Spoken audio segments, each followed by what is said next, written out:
Welcome to Now in the 90s, where we look at the game releases of 30 years ago today. This week, Working Designs treasures the TurboGrafx-16, an arcade icon gets tiny, and the other controversial game of the year. Hi, I'm your host Jared, and today is July 28th, 1993.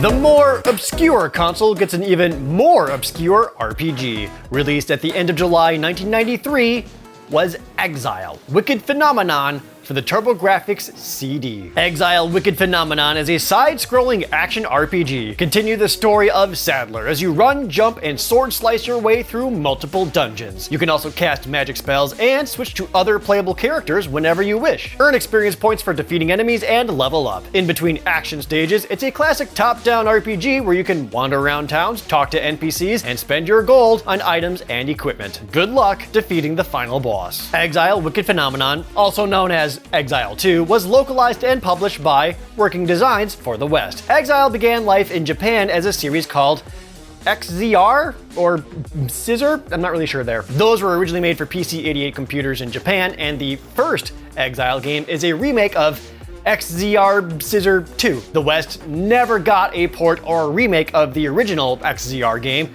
likely due to the ending where you assassinate the President of America. So the first Exile game is a remake of XZR 2, and Exile Wicked Phenomenon is the follow-up to that game, with it being the last in the Exile series. It takes full advantage of being on the TurboGrafx CD, including that fancy CD quality music, anime-style cutscenes, and actually good voice acting. Now, in the 90s, most video games were hard. To help make sure people buy their games instead of just renting it or making sure people felt like they got their money's worth, games were made to be intentionally difficult. Exile Wicked Phenomenon is also really hard.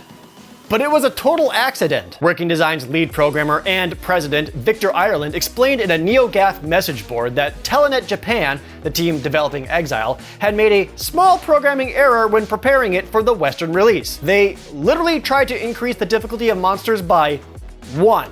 Just enough to hit that sweet spot in their health and damage. However, that increase of a +1 exceeded some internal limit, causing the power of enemies to increase exponentially instead of incrementally. By the time they caught the mistake, it was too late. The game disc already went into production. In Victor Ireland's own words, "I thought we were screwed and made an unwinnable game. It's that difficult, no joke." He said you basically needed either cheat codes or hex editing the game for infinite health. Thankfully, since then, gamers have found a way through impossibly difficult rooms thanks to damage boosting in just the right spots. How much did this affect the game though? Did people even notice?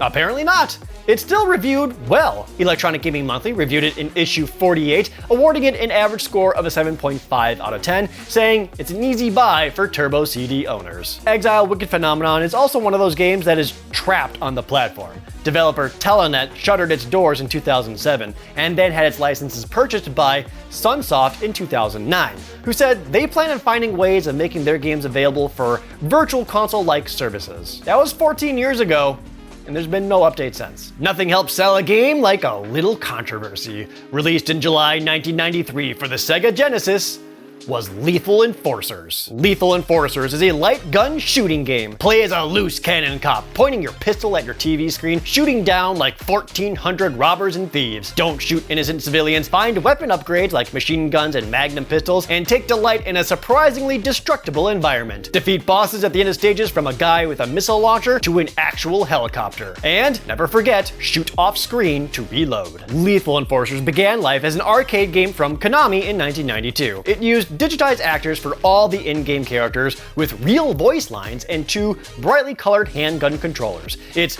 realistic graphics and co-op gameplay made it an immediate arcade hit. But the arcade version had those guns that made it really fun to play. For the home console release, Konami created the Justifier, a light gun resembling a Dirty Harry style Magnum handgun and the gun in the game's title screen. Lethal Enforcers would be sold bundled with the Justifier so that anyone can get the arcade action at home. You can also play using a normal Genesis controller, slowly moving the cursor around on the screen. In the 90s, this was called lame. It is possible to get 2 justifiers set up for 2-player co-op play.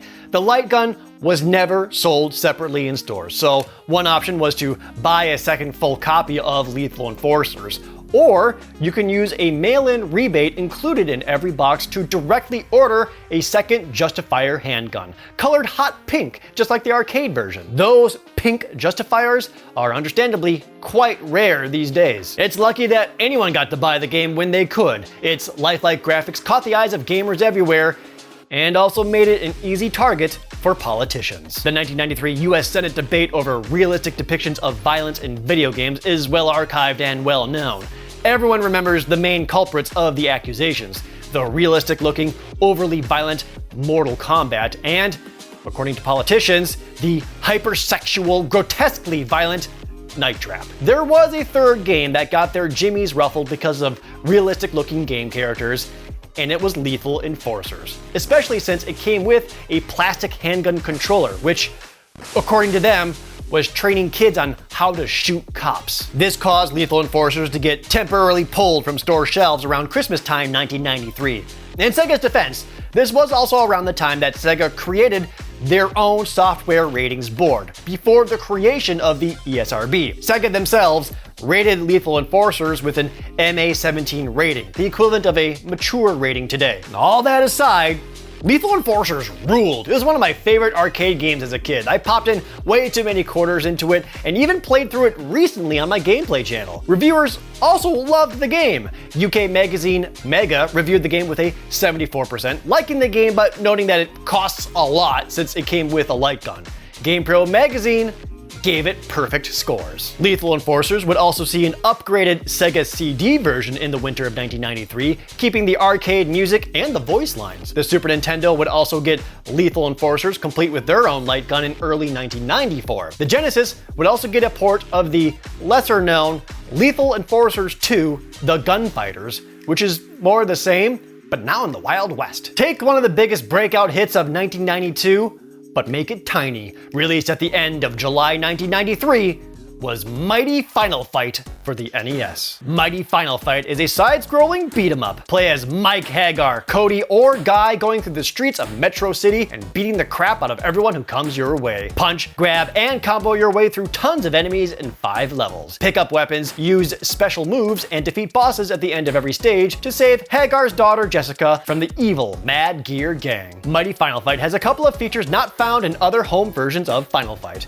For one, Guy is a playable character instead of just being left out. You also gain experience points as you fight, letting you learn new special moves as you play, similar to something like the NES Double Dragon or River City Ransom. Mighty Final Fight is still only single player though, and this is likely due to sprite limitations. Even when playing on your own with just a few enemies on screen, the sprite flickering can get to be pretty bad. It's a great looking stylized NES game that pushed the system to its limits. It more or less retells the same story as the original Final Fight, however, it's played up to be extra comedic and cartoony. The cutscenes and sprites all feature chibi-style exaggerated expressions, which looks great when you're beating them up. There's even a few spots where characters will spout insults and dialogue at each other. Mighty Final Fight didn't get much hype or coverage, primarily because people knew that in just a couple of weeks the Super Nintendo would get Final Fight 2.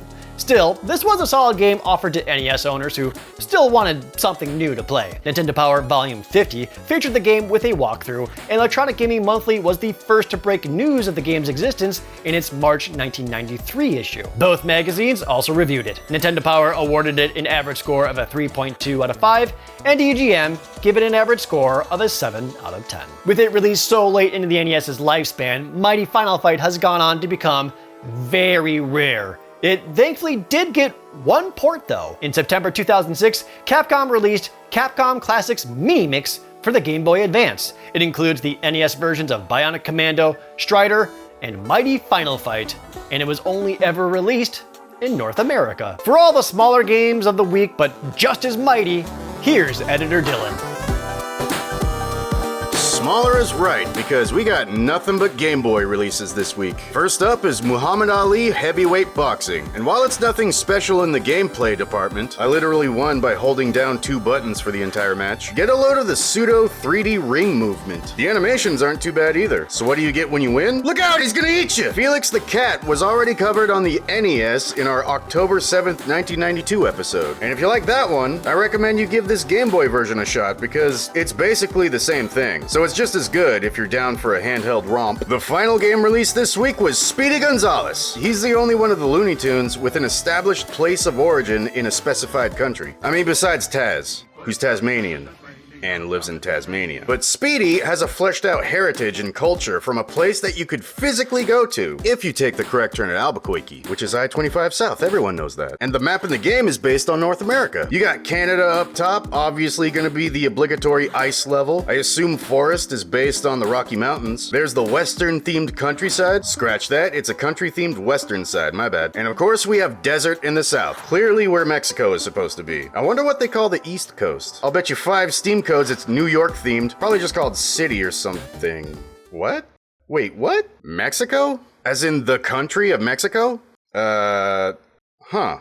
First off, enjoy the codes. They're poorly hidden in some magazine pages in the video. Second, I don't think that's where Mexico is. Which means Speedy never took the I-25 exit at Albuquerque. Why is this so hard for you guys? Assuming it was on I-40 East and just kept going, Speedy would end up in Wilmington, North Carolina, which is indeed on the east coast of North America. Hang on. Those roads weren't even built until 1957. In the 1953 episode Bully for Bugs, Bugs Bunny traveled underground and ended up in Mexico on his way to Coachella, which is in the west. In it, he says he should have taken that left turn at Albuquerque. But if he was heading west and didn't take a left, how did he still end up in Mexico? The only way this could make sense is if he was traveling north, and once he hit Albuquerque, he bought up all the donuts before Al got there, then he turned right, which is where Mexico is located on this map. This means 2 things. 1, Mexico is canonically on the east coast of North America in the Looney Tunes universe. And 2, they're gonna have to redo Yakko's World. United States, Canada, Mexico, Mexico, Mexico, Mexico. Mexico, Mexico, Mexico, Mexico, Mexico, Mexico. 6 games released on these 4 consoles this week in 1993. Another theory could be that the developers just, fucked up the map. It does have Cheese Island under Mexico, so that's probably what happened. Oh yeah, Speedy Gonzales was a Sonic clone. I'm so sorry. Thank you, Dylan. In the Collector's Corner, Exile Wicked Phenomenon is this week's biggest value gainer. The game disc alone is currently worth $400. A complete one with a sweet box and the manual makes it worth $740. Lethal Enforcers on its own isn't worth a whole lot. It released with an MSRP of $89.99. The game cartridge now is worth only $10. But getting it complete with the big box and the Justifier, then that's worth $85. Mighty Final Fight is as rare as you'd expect. The NES cart loose is worth $265, and the box and manual brings it up to a whopping $870. And that's it for today. Next week, another obscure Sega RPG, 2-player Chaos on the Genesis, and the best excuse for a movie tie-in game that you could think of. I'm your host, Jared, and this was Now in the 90s. Thank you so much for watching Now in the 90s. Please like the video and leave a comment down below. I want to thank some patrons like Ben Korenberg, Growing Up in Sin City 81, and Yeetus. Please like the video and leave a comment down below, especially if you've played any of the games this week, and subscribe if you haven't already. And if you already are a subscriber, thank you so much for watching this show every single Friday. If you want to support us even further, please consider checking out our Patreon. Link is in the description down below. My Lethal Enforcers Justifier, this was the Super Nintendo version, but I played the heck out of the arcade one. In the arcade, did anyone ever do that thing where you start it up in player 1, but then you put in more quarters, so then you can grab the player 2 handgun, and then you just went akimbo all by yourself on the arcade?